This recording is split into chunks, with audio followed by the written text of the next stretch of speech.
On March 20th, 2003, the United States invaded Iraq. Weapons of mass destruction were never found. No link between 9/11 and Iraq was ever established. Over the ensuing years, the White House struggled to explain why the war was being fought at all. Over 100,000 people died, mostly civilians. It shouldn't have happened, but it did. And it's all this guy's fault.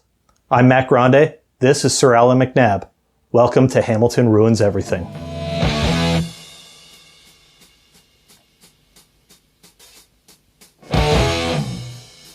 In the 1830s in Upper Canada, there were two levels of government.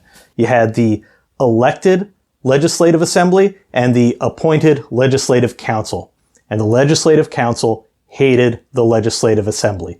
You see, they were controlled by this group called the Family Compact. See, the Family Compact was opposed to all sorts of wacky ideas like representative government, responsible government, representative democracy, things of that nature. They basically thought, we're the rich guys, we should be in charge of everything. They would just start these private companies using public funds, and they would give high positions within those companies to all their buddies that were also on the Legislative Council. Let's take this one guy, William Allen. He was a legislative councillor, he was an executive councillor, he was the president of the Bank of Toronto, he was the president of the Toronto and Lake Huron Railway, he was the governor of the British American Life Assurance Company, and he was the president of the Board of Trade, all at the same time. And then on the other side of the aisle, you've got guys like William Lyon Mackenzie. Now, Mackenzie was elected to the Legislative Assembly, and he thought that the Legislative Assembly should have more power. He was a reformer, and he was a Republican. No, not that kind of Republican. That kind of Republican. In the mid-1830s, the reformers gained a majority in the Legislative Assembly, and the Family Compact did not like that one bit. Thankfully for them, one of their buddies is the Lieutenant General, Sir Francis Bond Head. He starts blocking all legislation that was proposed by the reformers. This in turn causes mass resignations and triggers a new election. So then Bond Head uses the Orange Order to intimidate people and even beat people to ensure that they voted for the people that he wanted to get elected. Now this doesn't sit well with our boy, William Lyon Mackenzie. He gets together with about 1,000 of his closest friends, and they go to Montgomery's Tavern in the town of Eglinton, which at the time was far north of the actual city of Toronto. On December 5th, in 1837, they start marching southwards. They make it about halfway to around where McGill Street is today, when they meet up with William Jarvis, who was the High Sheriff of the Home District at the time, and he starts firing at them. They didn't really anticipate receiving any resistance, so a lot of people just scattered. They retreated back to Montgomery's Tavern and held up there for a few days. Now, Sir Allen MacNab, this guy, he is part of the Family Compact. He finds out about this and gets some troops together and marches on Montgomery's Tavern. They bring artillery, they bring cannons, and they start shooting at the tavern. People flee, people scatter into the woods, including William Lyon Mackenzie. It takes him a few days, but he eventually reaches Buffalo. He's really dejected. He was hoping that he would just overthrow the government and everything would be hunky-dory. But the thing is, he's greeted as a hero. See, the War of 1812 is only about 20 years ago, and the Revolutionary War was only about 20 years before that. So there are not positive sentiments towards the British in the US. It takes him a couple days, but eventually he decides he's going out to Navy Island to, Actually, have you guys been to Navy Island? Come on, let's go on a road trip. Come walk with me.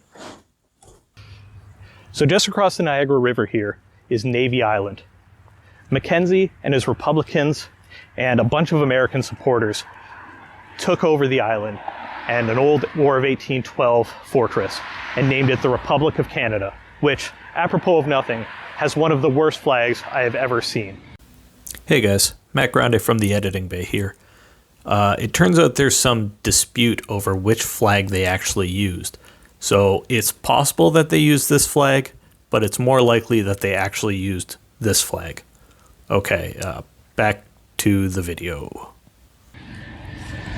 They set up some artillery and start taking pot shots at Canadian farmers from across the river. MacNab finds out about this and he gets together some troops under the command of British Navy Captain Andrew Drew, terrible name by the way, and they come down here and they set up artillery of their own and they start taking pot shots back the other way. So it's both sides just taking artillery fire back and forth at each other. Meanwhile, the British are monitoring the situation. They see that the Republic of Canada is being supplied by an American steamship called the SS Caroline. The Caroline's going back and forth several times a day, bringing supplies, bringing troops, ammunition, things of that nature. So Drew and a few of his men get together under the cover of darkness in late December. They start rowing across the river, and they've really got to fight against the current. You can't really tell, but this water is moving pretty quickly. Niagara Falls is only about a mile downstream from here. So they get across the river, and they find the SS Caroline tied up on the American side. They board the ship and quickly take it over, but one man dies in the skirmish, an American citizen named Amos Durfee. It might be pronounced Durfee, I'm not sure. They set it loose, set it on fire, and send it over the falls. Mackenzie had these paintings commissioned of people diving off at the last second just before it goes over the falls, but no one was actually on board at the time. So now the Republic of Canada is unable to get supplies. After about 2 weeks, they give up, abandon the island again. Mackenzie retreats back to Buffalo, and he is quickly arrested by the US Army. Okay, so by this point, the British think that everything is all good. They're happy with the situation. Mackenzie's been arrested, and they basically say, hey, sorry about all that. Let's just call it a day and we'll be good, right, America? And the Americans are furious.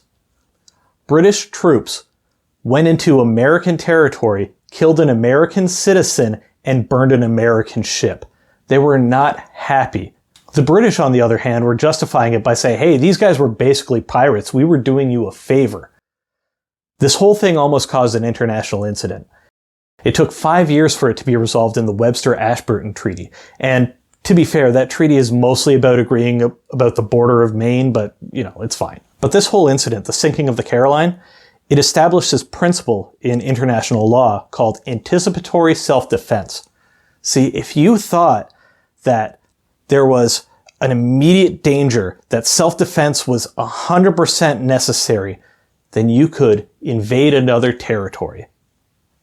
And that principle of anticipatory self-defense is still used throughout the world today.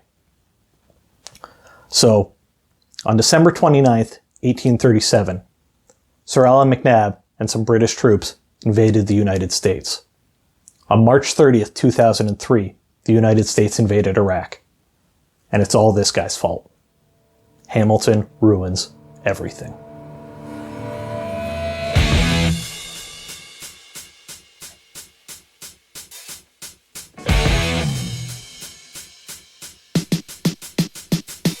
Hit me! Generals gathered in their masses. Get out of the way! Just like witches at black masses. Get out the way, bitch! Get out the way!